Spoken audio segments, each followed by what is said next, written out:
السلام علیکم دوستان عزیز، من دکتر شیرالی هستم. در شهر استرابشن ولایت سوخت کار میکنم. امروز به شما درباره مینوازین معلومات میدهم. دوستان عزیز، مینوازین از سه ماده تشکیل یافته است.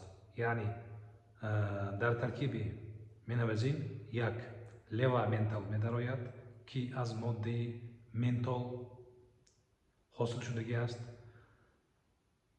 پراکائین یعنی نوکائین می‌دارد که انستتیک میباشد، یعنی همین جای درد رو بلاک میکند، و بنزوکائین می‌دارد داخل میشود که این نیز یک انستتیک میباشد، یعنی جای درد رو بلاک میکند. مینوازین در وقتی میالگیا ها یعنی وسپلینی موشک استفاده برده می شود. در وقت نیورالگیا کسری های نرو،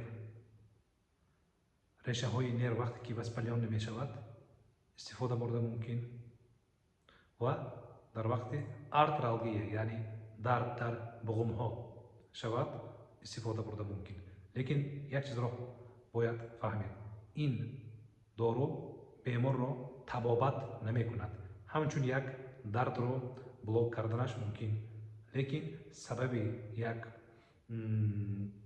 کسری رو نیست نمی کند.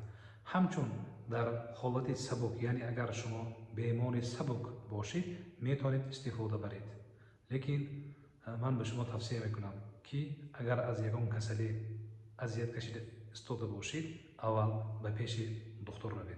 صحت و سلامت باشید.